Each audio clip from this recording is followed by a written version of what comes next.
Aleluya. Gloria al Señor. Alabamos al Señor con todo nuestro corazón en esta tarde. Y le damos la honra y la gloria al Señor, porque solo Él se la merece. Amén. Amén. Y le damos gracias al Señor por cada uno de los que ya están aquí presentes. Los bendecimos con todo el corazón. Amén. Y también bendecimos a los de la página, aquellos que nos ven y que nos dan un me encanta, un like. Dios los bendiga a todos. Que Dios bendiga a cada hogar representado, ya que Dios es bueno y para siempre su misericordia. Amén. Gracias, Señor. Muchas gracias, Padre bendito. Hoy tenemos a un hermano muy querido para nosotros, porque si nuestro hermano amado, que ya de Cristo, es querido para nosotros, también usted, hermano, que Dios lo bendiga. Y hoy va a traer la palabra, hermano José Arroyo. Y pues él va a estar aquí empezando el culto. Y que Dios bendiga a cada uno, que Dios hable a sus corazones por medio de la palabra que él trae hoy. Amén. Bendecimos al Señor porque bastante tiempo ha sido su sierva quien ha dirigido, quien hace la oración, quien ora por los enfermos y quien trae la palabra también. Pero Dios sabe cuánto necesitamos un poco de descanso, ¿verdad, amados hermanos? Así es que Dios bendiga, hermano José. Le dejo el púlpito para que usted haga el inicio en esta tarde. Dios lo bendiga y bienvenido sea a la casa del Señor. Amén. Amén. Gloria al Señor. Gloria a Dios. Aleluya. Gracias, Señor eterno. Muchas gracias, Señor. Amén. Gloria a Dios.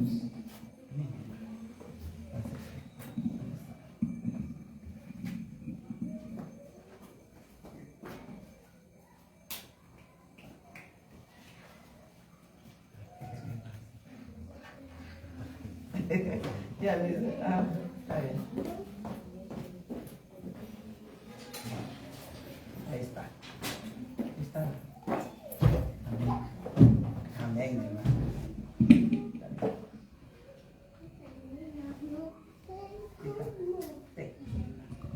Bueno, sí, gloria a Dios. Aleluya.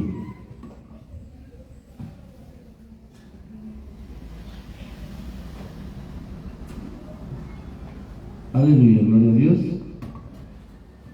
Gloria a Dios. Gloria a Dios. Aleluya. Gracias, Señor.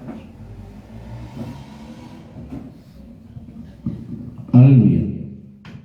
Que el Señor los bendiga. Es un gran privilegio de parte de Dios poder estar aquí en medio de ustedes para alabar al Señor. Y vamos a ponernos de pie en esta tarde para orar y dar gracias a Dios por su presencia en primer lugar. Padre, en el nombre de Jesús estamos aquí reunidos. Tu palabra dice que donde dos o tres se congregan en tu nombre, ahí estás tú. Padre, gracias por la disposición de hermana Martita de abrir este pequeño local para alabar tu nombre, para escuchar tu palabra. Y en esta tarde, Señor, queremos dar inicio rogándote que sea tu Espíritu Santo el que nos hable en esta tarde. Padre, en el nombre de Jesús, oramos para que sea tu Espíritu Santo el Maestro Divino, que nos enseñe cuál es tu voluntad para nuestra vida, cuál es, Señor, la palabra que tú tienes para nosotros en esta tarde. Señor, te damos infinitas gracias en el nombre poderoso de Jesús. Aleluya. Gloria al Señor. Vamos a dar un fuerte aplauso a la presencia de Dios. Gloria a Dios. Pueden sentarse, hermanos. Gloria a Dios. Vamos a estudiar un poquito la palabra del Señor y yo creo que todos conocen en el segundo libro de Crónicas. Vamos a buscar.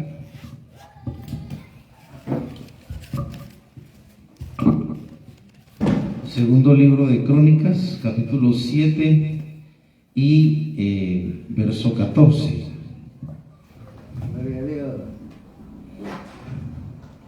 Yo tengo una versión acá que descargué en el teléfono y que es una versión que se llama stuttgartiana, o sea, de la ciudad de Stuttgart, porque es una versión muy interesante porque es directamente del hebreo, está traducida del hebreo, ¿verdad?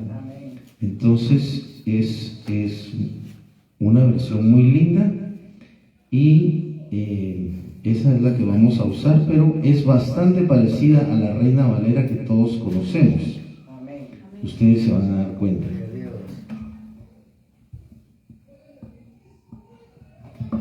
Le voy a bajar un poquito de agudos. Entonces vamos a leer en el segundo libro de Crónicas, capítulo 7, verso 14. Es una escritura muy conocida. Segundo libro de Crónicas, capítulo 7, verso 14. Amén. Gloria a Dios, aleluya. Yo creo que todos la conocen. Dice así la palabra del Señor, segundo Crónicas 7:14. Y si se humilla mi pueblo, sobre el cual es invocado mi nombre, y oran y buscan mi rostro y se convierten de sus malos caminos, entonces yo iré desde los cielos y perdonaré sus pecados y sanaré su tierra. Pero fíjense que es muy interesante que la escritura comienza con que esto se lo dice el Señor a Salomón después de que Salomón ha dedicado el templo. Entonces, si retrocedemos un poquito, vamos a retroceder al capítulo 6, desde el verso 7, dice: y Salomón consagró el interior del atrio que estaba delante de la casa de Yahvé, pues allí ofreció los holocaustos y las grosuras de las ofrendas de paz, porque el altar de bronce que había hecho Salomón no podía contener el holocausto y la ofrenda vegetal y las grosuras, porque eran demasiado. Imagínense que fueron miles de animales los que sacrificaron. Eso está un poquito antes, pero en verso 8 dice: y mantuvo Salomón la solemnidad durante 7 días. O sea, fue una celebración de 7 días de la dedicación del templo que Salomón le construyó al Señor. Dice, y mantuvo Salomón la solemnidad durante 7 días, y con él todo Israel, una asamblea muy grande, porque estaba todo el pueblo, ¿verdad? Desde la entrada de Amat hasta el torrente de Egipto. Al 8º día habían celebrado, dice, al 8º día hicieron habían hecho la dedicación del altar. Una asamblea solemne, porque habían celebrado la dedicación del altar en 7 días y habían celebrado la solemnidad por 7 días. Y en el día 23 del mes séptimo mandó al pueblo a sus tiendas, o sea, cuando terminó todo, ¿verdad? Mandó al pueblo a sus tiendas regocijantes y alegres de corazón por la benevolencia de Yahvé, o que Yahvé había mostrado a David y a Salomón y a su pueblo Israel. Y así Salomón terminó la casa de Yahvé y la casa real, y todo lo que vino al corazón de Salomón a hacer en la casa de Yahvé y en su propia casa fue prosperado. Ahora fíjense bien, esto fue lo que pasó antes del pasaje que leímos de Crónicas, del siguiente capítulo.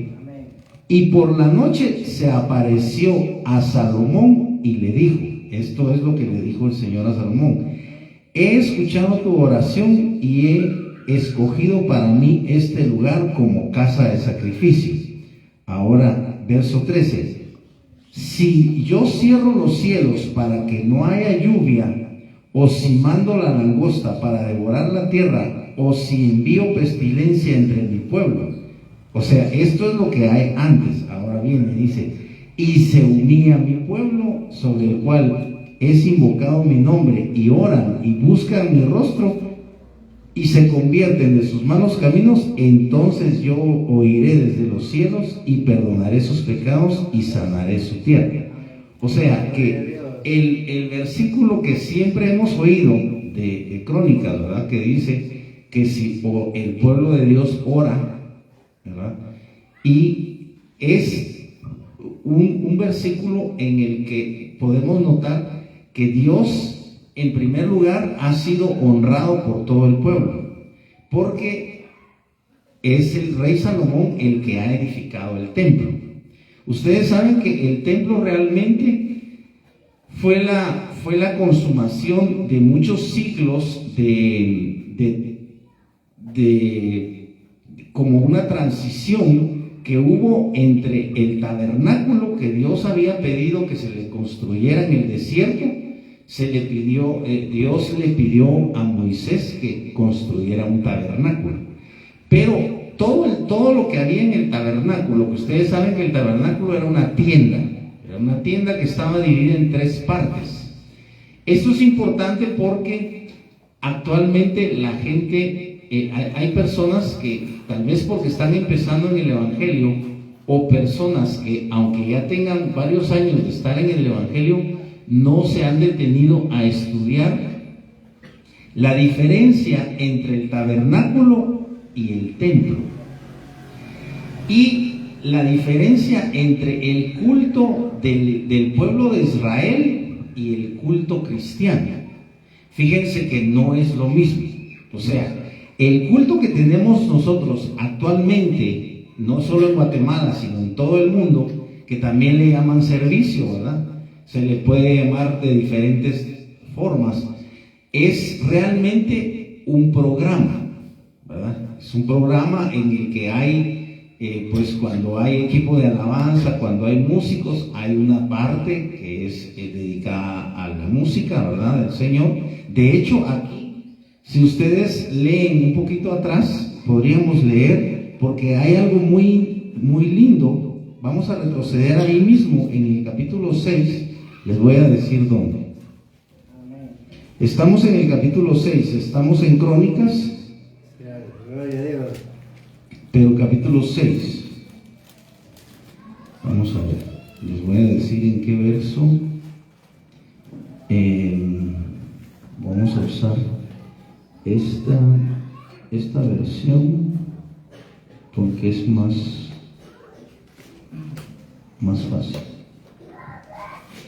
Allí aparece que Salomón decidió hacer una serie de sacrificios para la dedicación del templo. Estamos en el capítulo 6 de Segundo de Crónicas y ahora vamos a leer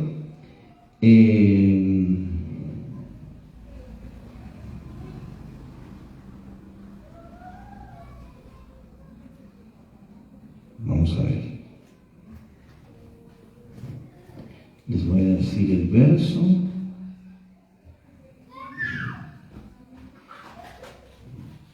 Aquí Salomón está pidiendo el favor de Dios en todas las cosas que él necesita. Aquí está. No, está en el capítulo 7, siempre solo que verso 4. Escuchen. Entonces el rey y todo el pueblo sacrificaron víctimas delante de Jehová. Fíjense bien. Estamos siempre en el capítulo 7 de Crónicas, Segundo de Crónicas, solo que en el verso 4. Verso 5. Y ofreció el rey Salomón en sacrificio. Oigan cuántos animales ofreció. 22,000 bueyes. Oigan bien, 22,000 bueyes y 120,000 ovejas. Lo voy a repetir porque es muy importante. Ofreció 22,000 bueyes y 120,000 ovejas. Parece que aquí está un poquito agudo esto. Ok, entonces ofrece 22,000 bueyes y 120,000 ovejas. Imagínense ustedes. Dice, y 120,000 ovejas, y así dedicaron la casa de Dios, el rey y todo el pueblo. Ahora, tengamos en cuenta que estamos en una época en la que el concepto de culto del pueblo de Israel no era definitivamente como es actualmente.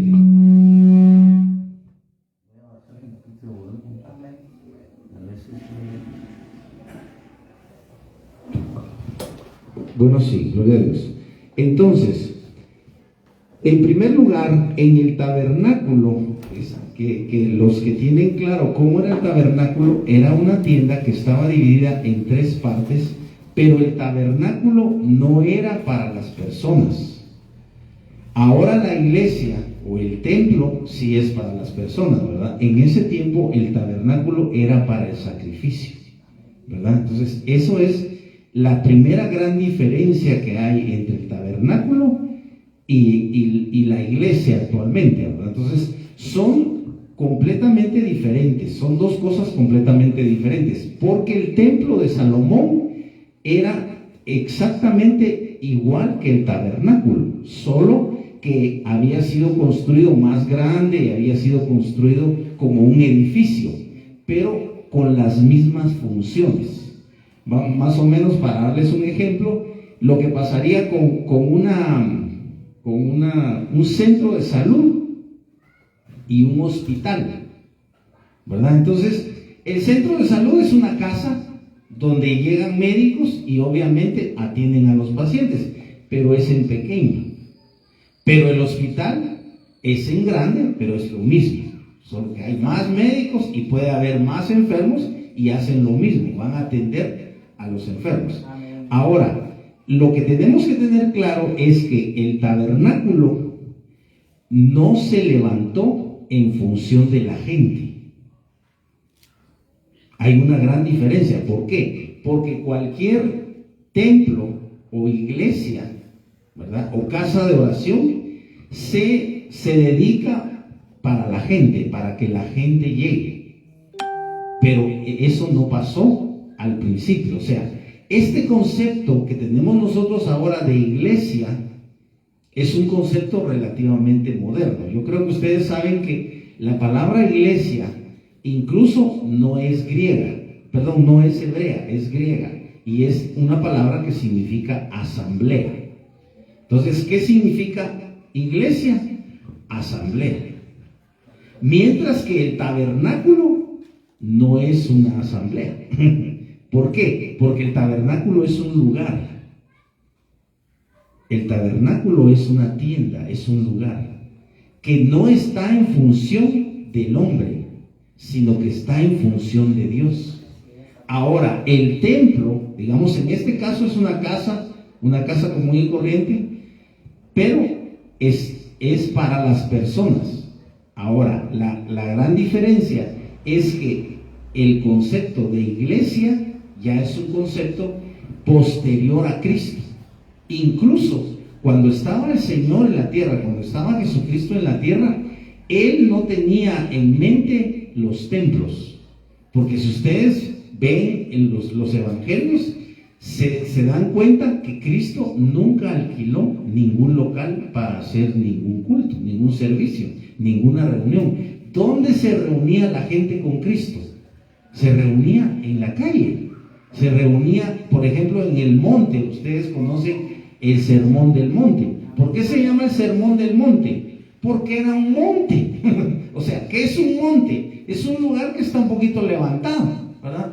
Cuando decimos vamos al monte, siempre el monte no es plano, sino que a veces hay como volcancitos, ¿verdad? Entonces, Él allí daba sus enseñanzas. Recuerden que en la época de Jesús tampoco existía, ya existía el templo, pero en la época de Jesús el templo tampoco era para la gente. Por eso es que en la época de Jesús había sinagogas. Recuerden ustedes que los peores enemigos de Cristo eran los fariseos. Y los fariseos fueron los que inventaron, por así decirlo, ¿verdad?, los que introdujeron el concepto de sinagoga. ¿Qué era una sinagoga? La sinagoga sí era y sí es, porque las sinagogas siguen existiendo, ¿verdad? Las sinagogas sí son como escuelas. Entonces las sinagogas sí son una especie de templo, pero son muy diferentes de una iglesia, ¿verdad? Porque estamos hablando del momento en el que aparece Cristo y el pueblo de Israel. Recuerden ustedes que está bajo el imperio romano. Entonces la familia de Jesús, los amigos de Jesús, los discípulos de Jesús, todos formaban el pueblo de Israel en las diferentes regiones, en Galilea, en Belén. Recuerden que Jesús nace en Belén, ¿verdad? Que predicó en Capernaum y que estuvo en Galilea. Y todas las regiones, todas ustedes saben que estaban gobernadas por los romanos. Pero ustedes saben también que la capital romana no estaba ahí. La capital de Roma estaba en Italia, ¿verdad? Entonces, ahí estaba la capital de Roma, muy lejos del área donde está Galilea. Entonces, políticamente, el pueblo de Israel ya estaba bajo la autoridad del pueblo romano, y espiritualmente, digamos religiosamente, estaban bajo la autoridad de los fariseos. ¿Qué eran los fariseos? Fíjense que nosotros ya tenemos el concepto de que los fariseos eran los malos. Y nosotros ya tenemos como el prejuicio de que los fariseos eran hipócritas. Pero ¿qué les parece que no? O sea, había, por así decirlo, malos fariseos. Y había buenos fariseos. Y vamos, adelántense por favor un poquito para que ustedes vean uno de los buenos fariseos, digamos, en el Evangelio de Juan. Ustedes pueden verlo ahí. Adelantémonos al Evangelio de Juan y vamos a leer así rapidito el capítulo 3, donde Jesús le habla a Nicodemo. Porque solo quiero que tengan en cuenta que no todos los fariseos eran como pensamos. Dice San Juan 3, verso 1 en adelante: y había un hombre de los fariseos que se llamaba Nicodemo, un principal de los judíos. ¿Se fijan? Era fariseo, pero era principal. Ahora miren qué tipo de fariseo era. Dice: este vino a Jesús de noche y le dijo: Rabí, sabemos que has venido de Dios como maestro, porque nadie puede hacer estas señales que tú haces si no está Dios con él. Ya se dieron cuenta que aquí Jesús no lo está, que aquí Nicodemo no está atacando a Jesús. ¿Ya se fijaron? Además, no lo está insultando, sino que Nicodemo le dice Rabí, que quiere decir maestro. O sea, si nosotros vemos, Nicodemo era un principal de los fariseos. Es probable que era un hombre ya viejo y por lo tanto ya conocía mucho, digamos, toda la ley. Y Nicodemo viene con Jesús, pero si ustedes se dan cuenta, cuando habla con Jesús, lo trata con respeto, porque le dice maestro. Y otra cosa, le dice: sabemos que vienes de Dios. Entonces ahí podemos ver que este fariseo Nicodemo no era enemigo de Jesús. Y estamos leyendo que Nicodemo reconoce que Jesús venía de Dios. Y él habla en plural, porque si se dan cuenta, él dice: sabemos que has venido de Dios como maestro, porque nadie puede hacer estas señales que tú haces si no está Dios con él. ¿Ya se fijan? Entonces está reconociendo. Hay otro fariseo, no sé si ustedes se recuerdan, pero hay otro fariseo que se llama, me parece que se llama Simeón, ahorita se me va, pero hay otro fariseo que invita a Jesús a comer.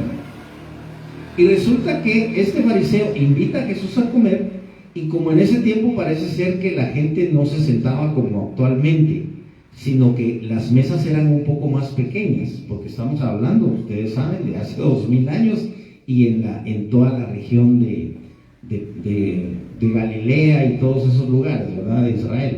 entonces parece que ellos se sentaban un poco más abajo. El caso es que dice que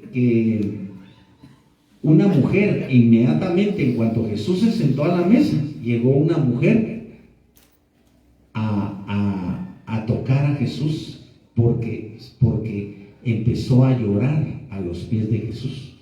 Entonces, como que fue impropio, ¿verdad? Porque ellos estaban, básicamente había hombres, básicamente porque este fariseo había invitado a Jesús a comer y estaban todos para comer cuando aparece esta mujer y empieza a llorar a los pies de Jesús.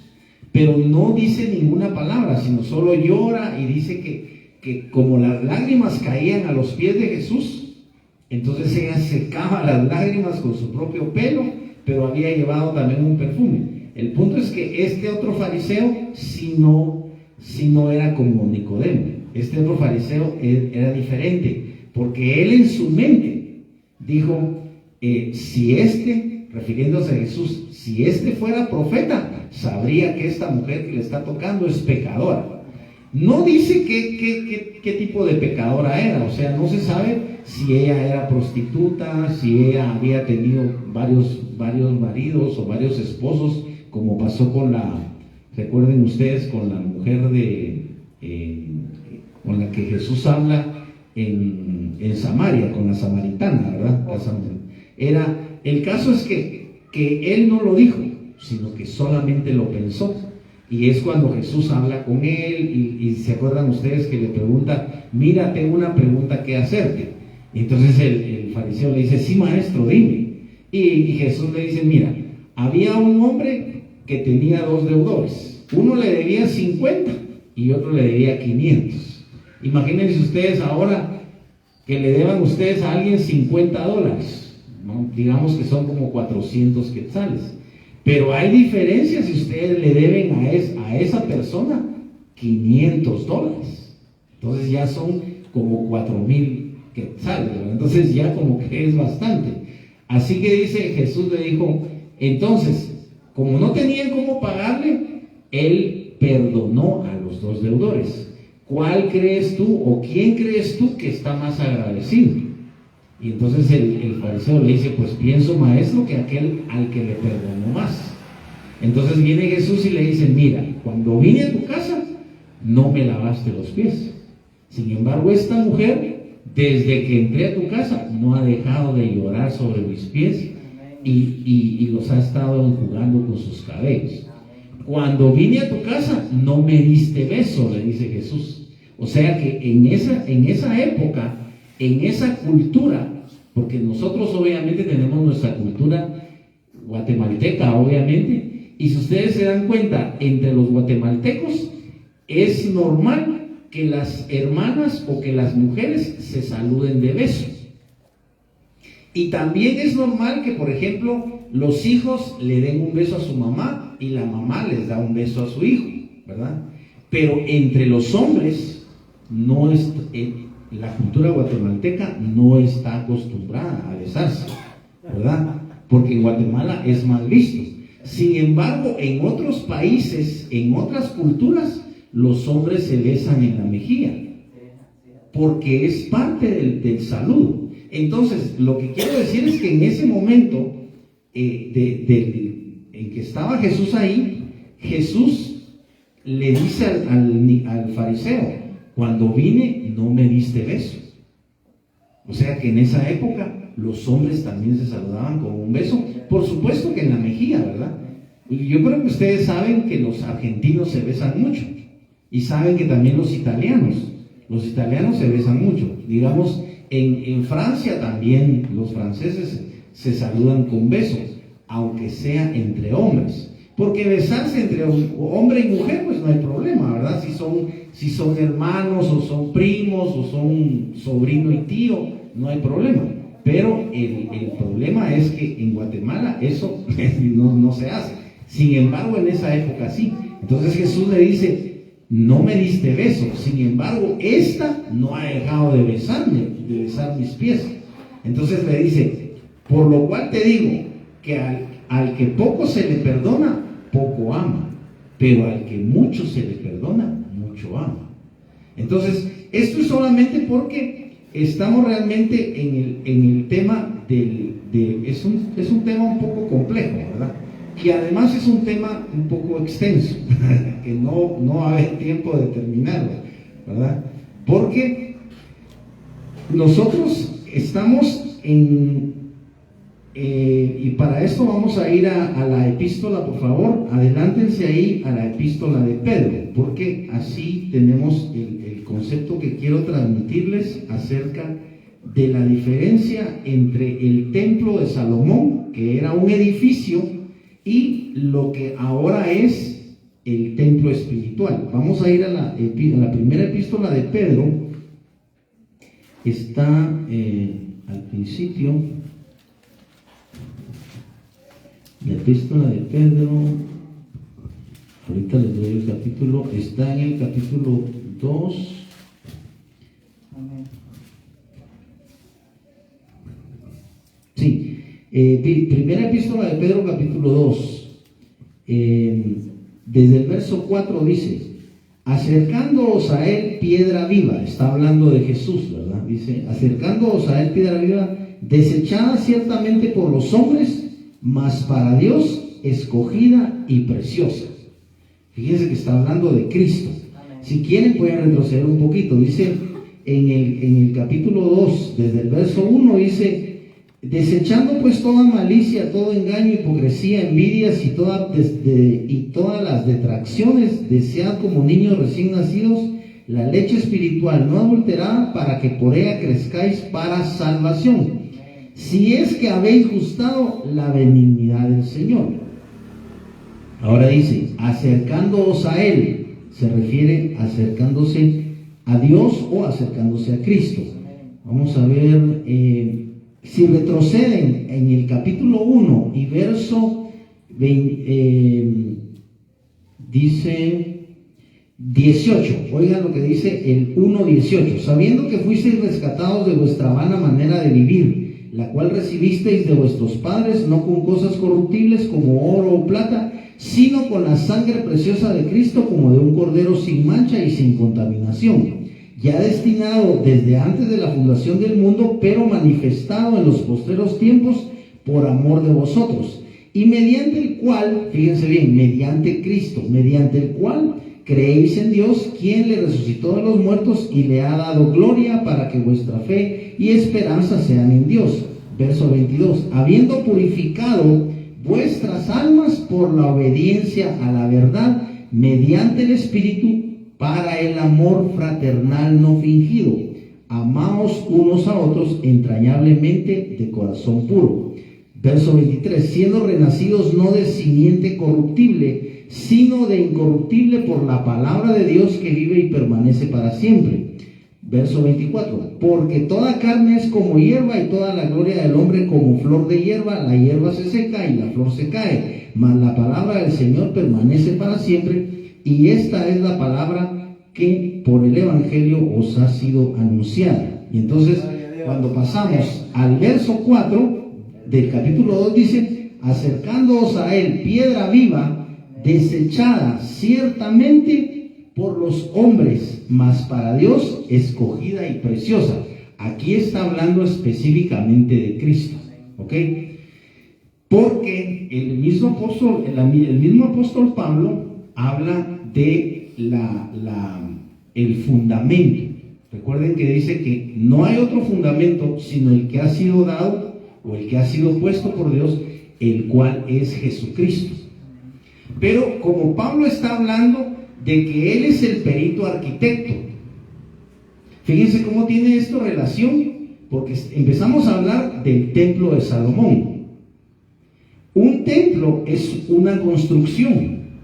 Una construcción la tiene que construir una persona que sabe construir. ¿Sí o no? ¿Verdad? O sea, cuando nosotros estamos enfermos, con el ejemplo que pusimos, vamos a un médico, vamos a alguien que sabe de enfermedades y que sabe sobre todo de que hay diferentes medicinas o diferentes tratamientos para curar las enfermedades. Nunca nadie va con una costurera para que lo sane. Va con una costurera a que le haga algún trabajo de costura, o va con el sastre a que le haga un traje, pero, ¿verdad? Entonces, en este caso, el templo que Salomón construye, obviamente, él es el rey, y él es el que recopila todo lo que el templo necesitó. Recuerden ustedes que el templo de Salomón era un templo que actualmente costaría miles de millones de dólares, porque era un templo sumamente caro. Ese templo estaba forrado por dentro. En primer lugar, ese templo era de piedra, pero por dentro ese templo estaba forrado de madera, de Líbano. Tuvieron que importar la madera de Líbano, la importaron, la trajeron por mar, trajeron la madera, y después de que forraron por dentro el templo de madera, forraron la madera de oro. Ese templo era carísimo, porque se pueden ustedes imaginar que no era un cuadrito el que estaba forrado de oro, no era un ladrillo, no era un piso, era toda la pared, todas las paredes estaban forradas de oro. Y recuerden ustedes que el arca del pacto, que ustedes saben que el arca del pacto era una caja más grande que esto, porque la caja tenía como 1 metro de largo y tenía como una vara de ancho, y tenía también como una vara de alto. La caja del arca del pacto, recuerden ustedes que era de oro, y esa caja que es encima de esa caja, la tapa es la que se llamaba propiciatorio, y la caja, la tapa de esa caja tenía, recuerden ustedes, labrados 2 serafines en oro. Entonces, solo el arca del pacto ya costaba un dineral, porque estaba forrada de oro por dentro y por fuera. Además, era una caja como un baulito, digamos, pero tenía patas. Las patas también eran de madera y también estaban forradas de oro. Aunque tenía una mesa, pero también tenía anillos, porque recuerden ustedes que para transportarla había que meter o introducir las varillas o las varas en esos anillos, pero no las debían colocar en alguna carreta, porque obviamente estamos hablando de una época en la que ellos ni imaginaban que iba a existir el carro. O sea, ya existía el carro, pero el carro en el concepto de que era una carreta. A eso le llamaban carro, ¿verdad? Una carreta que tenía 2 ruedas y la jalaba un caballo. Pero ustedes saben que eso lo hicieron en la época de Moisés. Y recuerden que Moisés, realmente la cultura de Moisés era la cultura egipcia. Y ustedes saben que los egipcios tenían caballos, tenían carros, pero obviamente jalados, eran cuestiones diferentes, es otra época. El punto es que cuando el Señor le da a Moisés todo el modelo del tabernáculo, lo que Dios hace es que, dice la Escritura, que Dios le dice a Moisés que tiene que hacer todo lo del tabernáculo conforme al modelo que le fue mostrado. O sea, lo impactante es que todo lo que Moisés dijo que tenían que hacer en el tabernáculo, eso Dios le dijo a él qué era lo que tenía que hacer, cuánto tenía que medir de largo esa tienda. Esa tienda parece que tenía 20 tablas, porque la tienda se formaba con tablas. Entonces tenía 20 tablas, obviamente verticales, y las tablas tenían una base, ¿verdad? Que se llama basa. Entonces las tablas eran de madera de acacia, pero el punto es que las bases eran de plata. O sea que también el tabernáculo salió caro, por así decirlo, porque pidieron que todos dieran una ofrenda. Seguramente los que han leído eso se acuerdan que se pidió una ofrenda para hacer el tabernáculo, ¿verdad? Incluso fue tanto lo que dieron para el tabernáculo que llegó un momento en el que Moisés dijo, ya no es necesario, ya no se necesita más, por favor ya no den. O sea, que ahí es al revés, ¿verdad?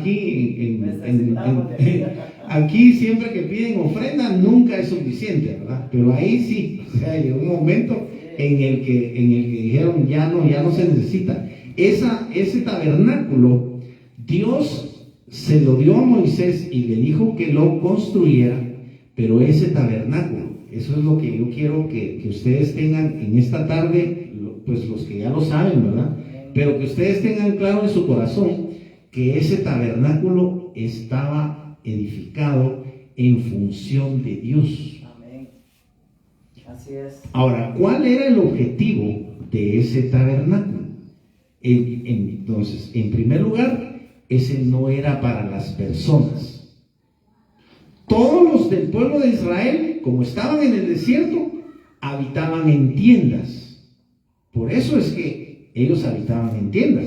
Porque si nosotros nos vamos de excursión, como dicen, ¿verdad? Vámonos a ¿cómo se llama aquel lugar que tiene agua, que es muy famoso, que tiene cisnes? Los aposentos. Vámonos de excursión a los aposentos, ¿verdad? Pero vamos al monte. No hay hoteles, entonces ¿qué tenemos que hacer para dormir? Tenemos que hacer alguna casita de campaña, ¿verdad? Entonces ellos iban al desierto, pero ellos no podían edificar nada en el desierto. Entonces todo el pueblo tenía que estar en tiendas. Ahora, el pueblo no necesitaba el tabernáculo porque fue creado por Dios. Le dio Dios el modelo a Moisés y, como les repito, se lo dio y le explicó que el tabernáculo tenía que tener 3 partes. El lugar más delicado, ustedes saben que se llamaba lugar santísimo. La parte de en medio se llamaba lugar santo y la última parte se llamaba atrio. Ahora, en el atrio es donde estaban los sacerdotes y en el atrio sí entraba la gente. Pero ¿para qué entraba la gente? Eso es muy importante. Porque ¿para qué entra la gente ahora a un templo? Pues obviamente un templo cristiano, la gente entra a escuchar la palabra de Dios, entra a alabar a Dios, entra a orar y a pedirle a Dios algún milagro, ¿verdad?, que necesita, o a pedirle por algún pariente, por algún amigo. Pero en ese momento, todo eso es, por así decirlo, moderno. En ese tiempo, la gente no entraba a eso, al atrio. La gente entraba a sacrificar un animal. ¿Por qué? Porque cuando Dios los llamó y los sacó de Egipto, recuerden ustedes que lo que hizo el Señor fue darles la ley, ¿verdad? Es cuando les da el decálogo, les da los 10 mandamientos.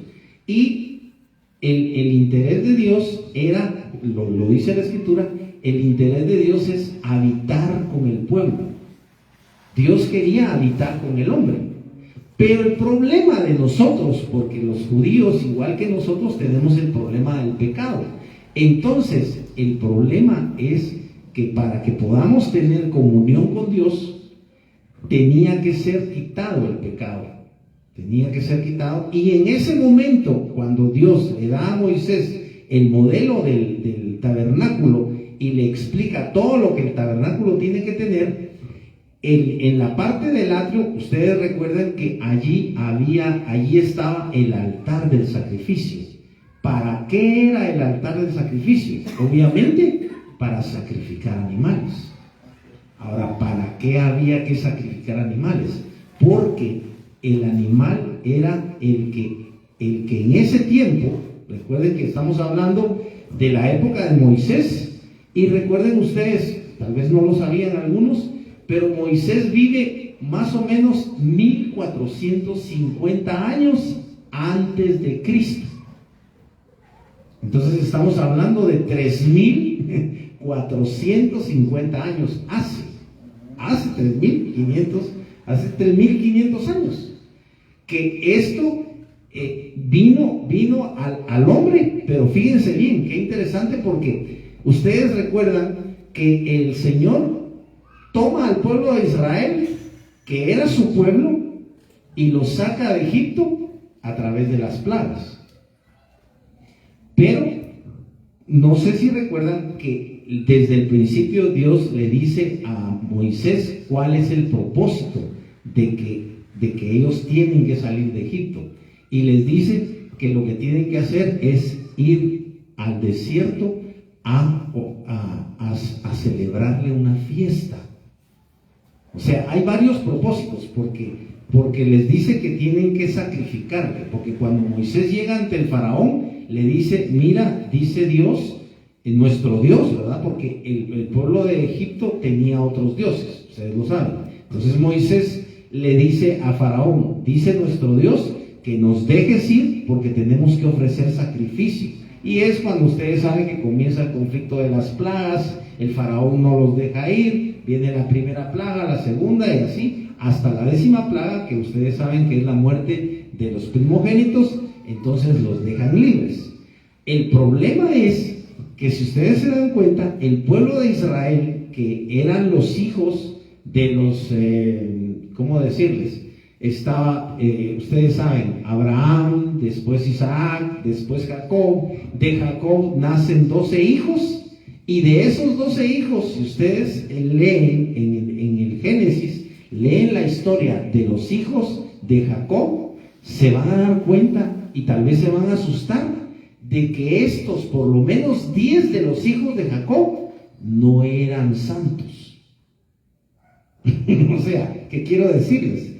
Que estos 10 hijos de Jacob, por así decirlo, no eran cristianos. O sea, ¿qué quiero decirles? Estos hijos de Jacob, en determinado momento, ellos tenían una hermana que se llamaba Dina. Entonces, como estaban en una región donde había más tribus, resulta que Dina, como era mujer y era bonita, era joven, un príncipe de otra tribu se enamoró de ella. Pero vino este príncipe y como decimos, era impío, o sea, era un príncipe de otra tribu que tenía otra religión, que creían en otros dioses. Él la convenció a ella de que ella se quedara como su mujer. Y ustedes que son adultos ya saben qué quiere decir esto, ¿verdad? Entonces ellos durmieron juntos.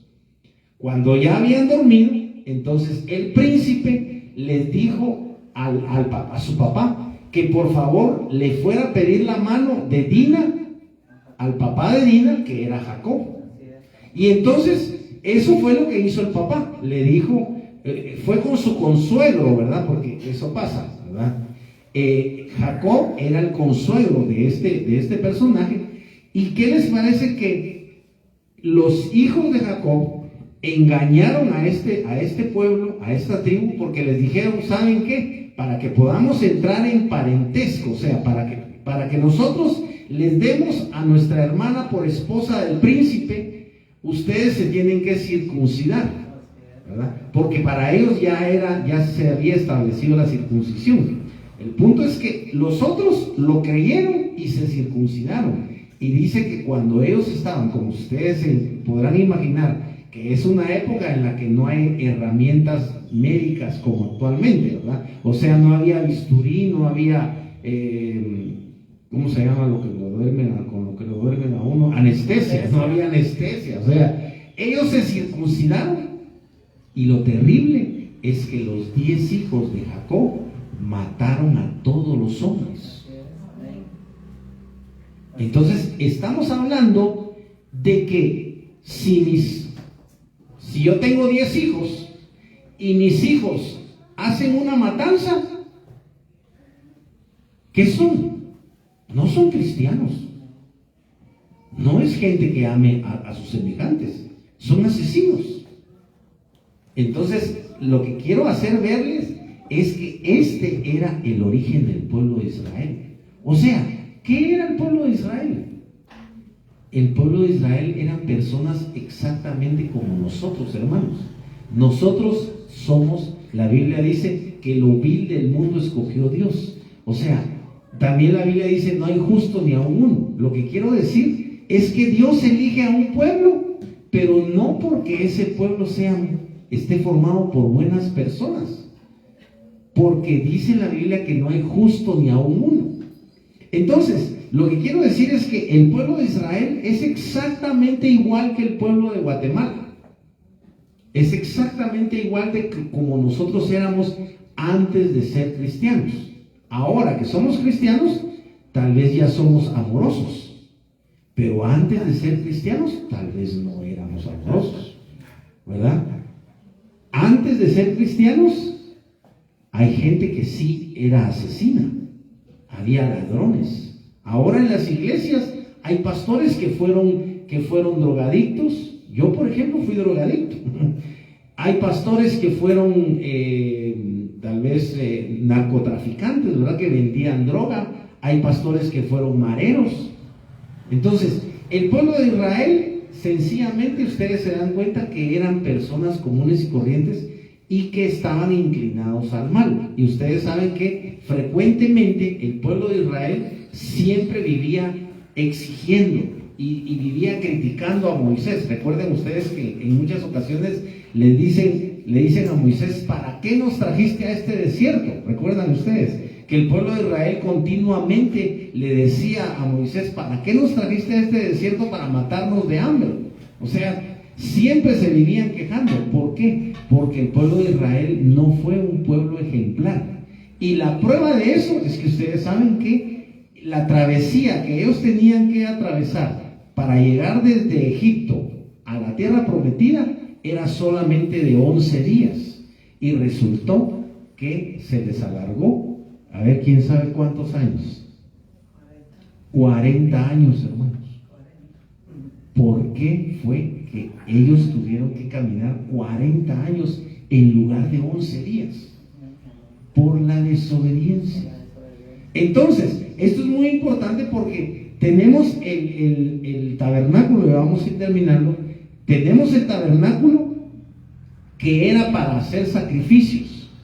El tabernáculo, desde que Dios lo mostró, desde que Dios lo dio, era simplemente como una materialización de cómo es Cristo. Todo lo que ustedes ven en el tabernáculo apunta a Cristo. Por ejemplo, la caja esta que es el arca del pacto, que es de oro, es de madera, pero está cubierta de oro. Entonces, Cristo era de carne y hueso, ¿sí o no? Cuando vino, esta naturaleza humana de Cristo es como la madera, pero a la vez Cristo era divino. A la vez Cristo era el rey y es el rey, pero en ese momento Cristo aparece como un hombre de carne y hueso común y corriente, porque no había diferencia. Solo los que lo conocemos sabemos que Cristo no era como otro humano, pero en ese momento sí. El punto es que adentro del arca también, por ejemplo, recuerden ustedes que estaban las dos tablas de la ley, y estas contenían el decálogo, y podemos decir que es la palabra de Dios. Y recuerden que Cristo mismo dice que Él es la palabra encarnada. Recuerdan, si quieren regresen ahí un poquito en Juan en el capítulo 1, porque así vemos solo esto. Dice en Juan 1: en el principio era el verbo, y el verbo era con Dios, y el verbo era Dios. Y en algunas versiones dice: en el principio era la palabra, y la palabra era con Dios, y la palabra era Dios. ¿Ok?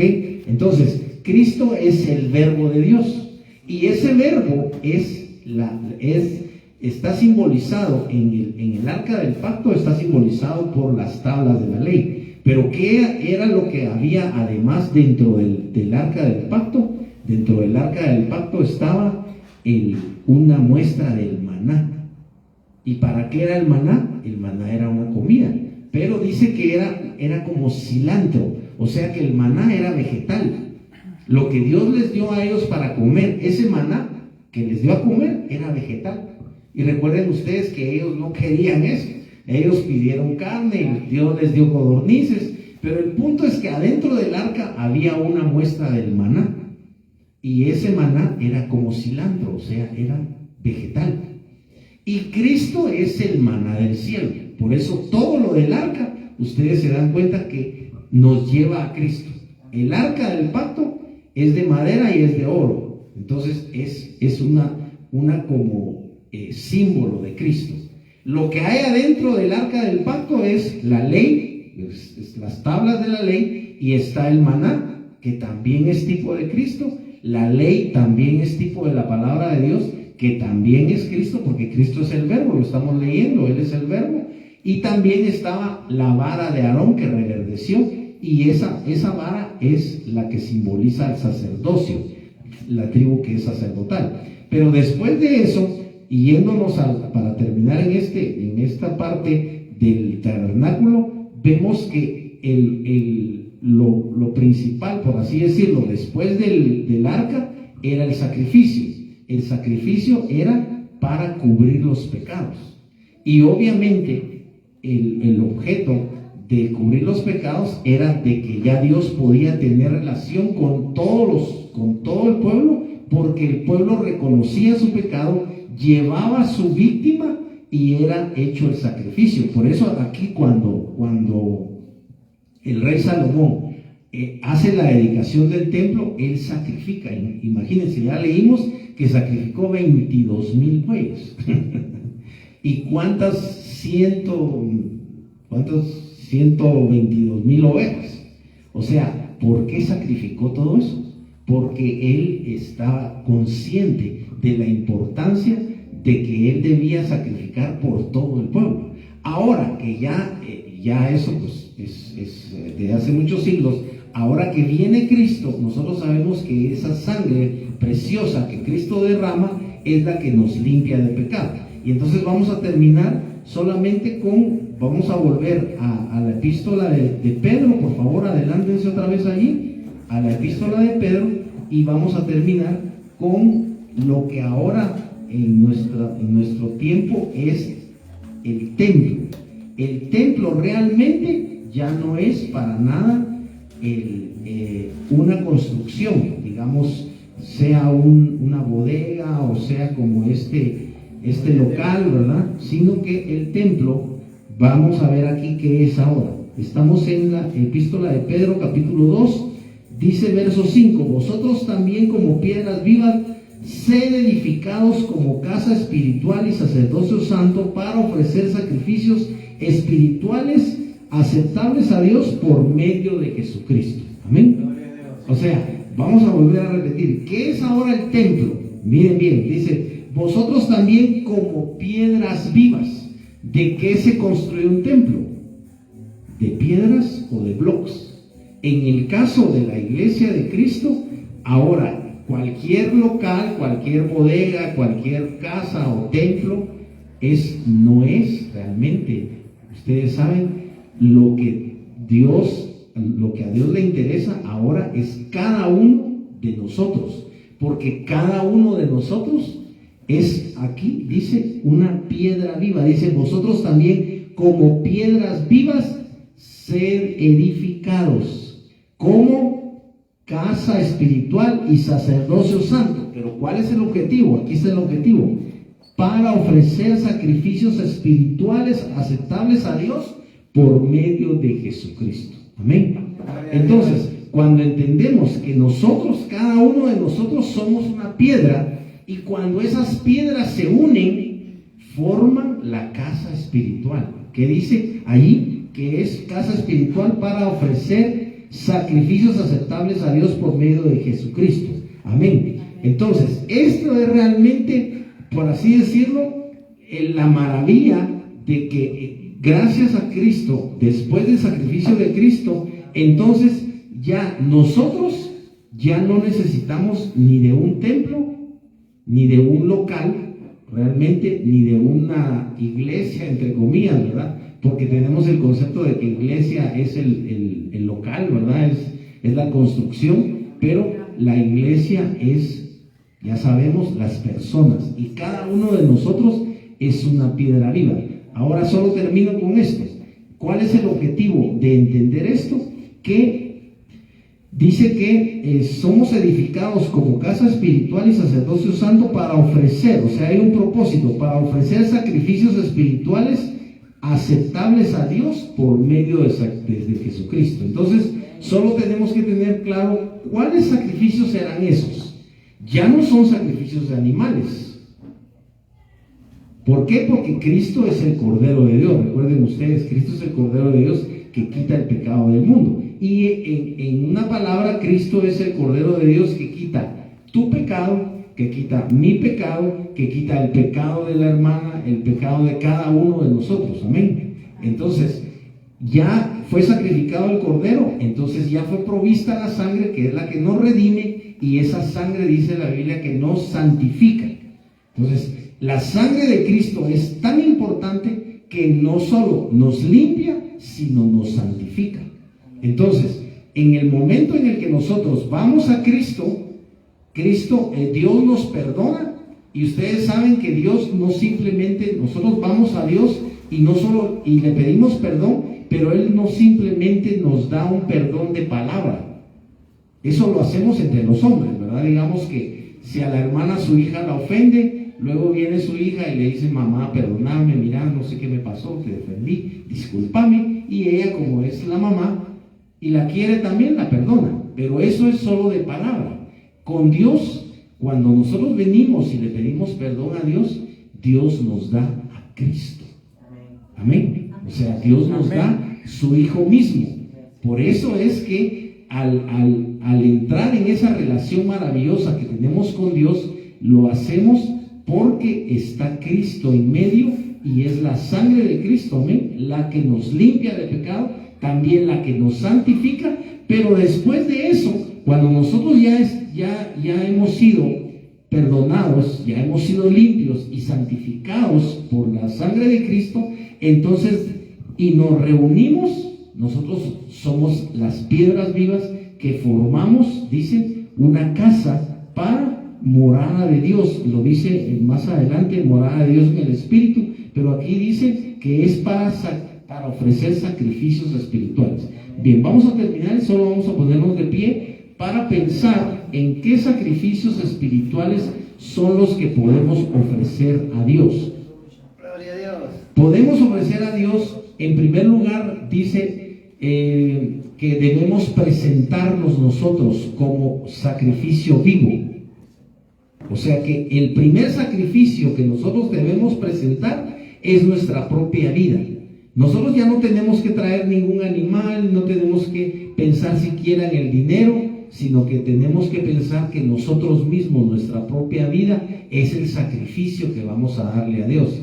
Pero como dice que hay sacrificios espirituales, entonces esos sacrificios espirituales pueden ser, por ejemplo, la oración, porque cuando nosotros decidimos dedicar un tiempo a la oración, que es tan importante, estamos a veces haciendo un sacrificio porque tenemos que destinar tiempo, amén. Ese podría ser un sacrificio. Otro sacrificio podría ser detenernos a escudriñar las Escrituras. Recuerden que Jesús dijo: escudriñar las Escrituras porque a vosotros os parece que en ellas halláis la vida eterna. Amén. Ese podría ser otro sacrificio.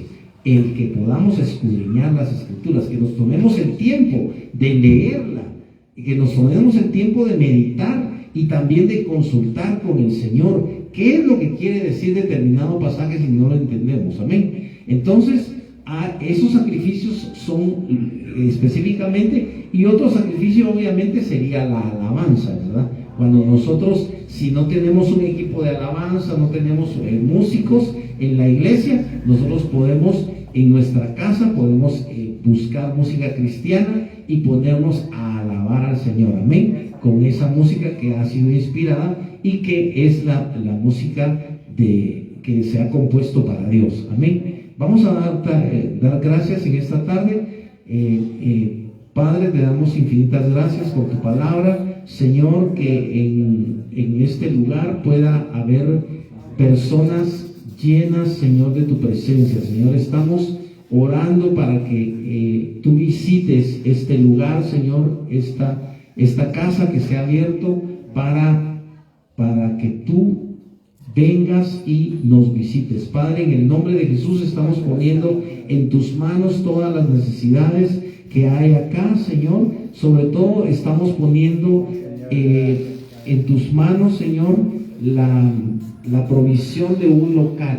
Padre, específicamente yo estoy declarando que tú tienes un local mucho más grande para la iglesia que tú le has dado a pastorear a la hermana Martita. Padre, en el nombre de Jesús declaramos que tú abres las puertas de los cielos, las ventanas de los cielos, porque tu palabra ofrece que tú vas a abrir las ventanas de los cielos hasta que sobreabunde.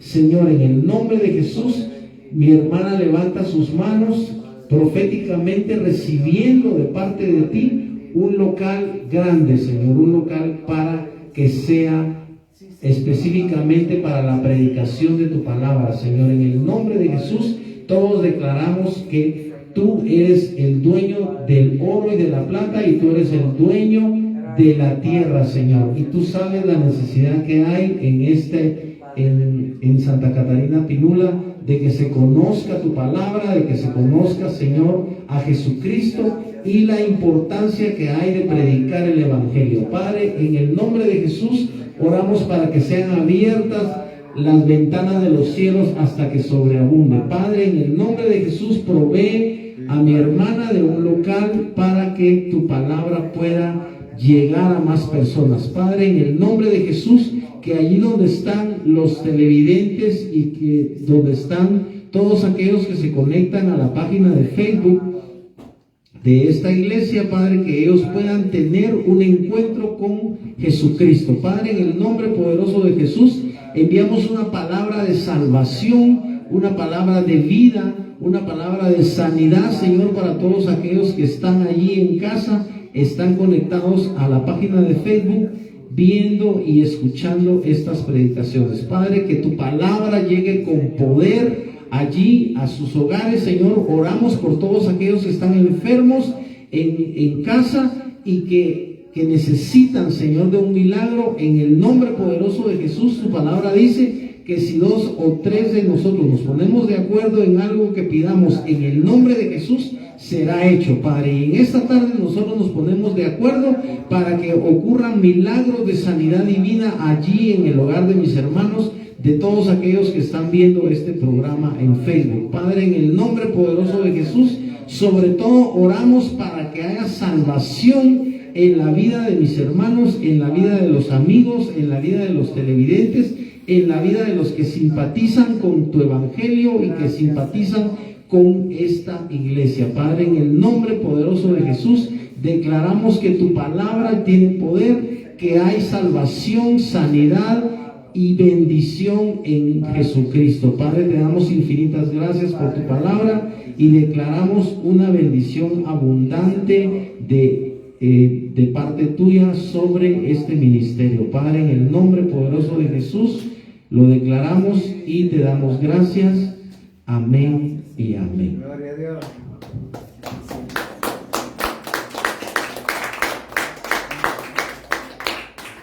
Gloria a Dios.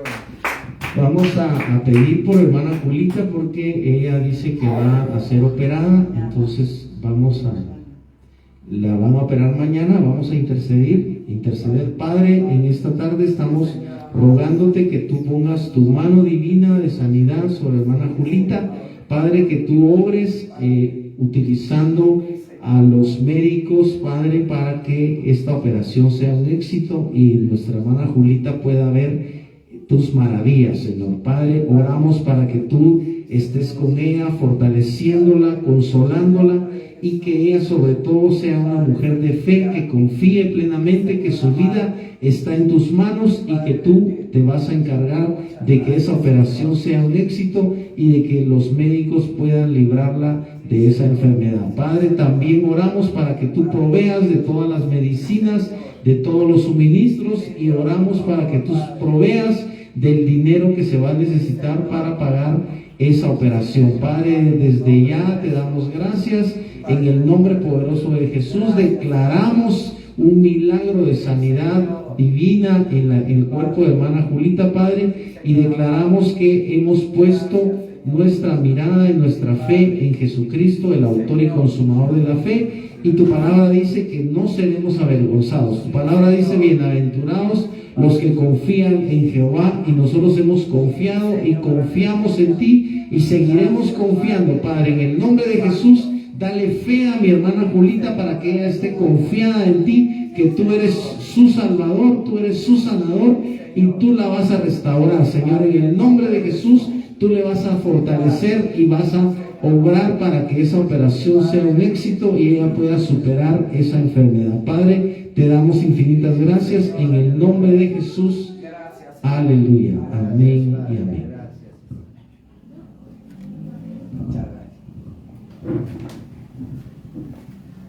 Aleluya. Gloria al Señor. ¿Cuántos se han gozado con la palabra bendita del Señor? Le damos gracias al Padre, Hijo, Espíritu Santo, ya que Él nos habla a través de su palabra. Y qué maravilloso es Dios, ¿verdad? Porque Él quiere que nosotros sepamos cómo fueron hechos sus templos, cómo bendijo a sus siervos, ¿verdad? Y bendecimos al Señor por eso con todo nuestro corazón en esta noche ya. Y le damos gracias por la vida que nos ha dado hoy, por todo lo que Dios ha hecho con nosotros. Lo bendecimos con todo el corazón y con toda nuestra alma, ¿verdad? Así es que vamos a quedar despedidos para honra y gloria de Dios. Vamos a estar también recogiendo la ofrenda. Que Dios bendiga a cada uno y que Dios prospere a cada uno de ustedes. Amén. Gloria al Señor. Te alabamos, Padre, y te bendecimos con todo nuestro corazón, Padre. Gracias, Señor amado. Padre bendito que estás en gloria, te damos gracias, Señor amado, por esta tarde y por esta noche maravillosa, Señor. Te bendecimos con todo el corazón, Señor, ya que hoy fue algo especial a través de tu palabra, porque siempre tú quieres que nosotros sepamos lo que fueron tus trabajos, lo que fueron tus dichos, Señor, tus maravillas, tus milagros, Señor, a través de tus siervos. Gracias, Dios eterno, por todas las maravillas, por todas las alegrías, por todas las fiestas que tú hiciste a través de tu santo y bendito nombre, Señor. Te bendecimos con todo el corazón, Padre amado, en el nombre del Padre, Hijo y Espíritu Santo. Gracias, Señor eterno. Le damos gracias al Señor por la vida del hermano José Arroyo, que trajo la palabra. Que tú lo sigas levantando, Señor, que tú lo sigas guardando, Padre, a donde quiera que él vaya, que tu mano bendita, Señor, vaya con él siempre, Padre amado, en el nombre poderoso de Jesús. Y nos vamos de este lugar, mas no de tu presencia, Señor eterno, en el nombre poderoso de Jesús. Amén y amén. Nos esperamos el jueves.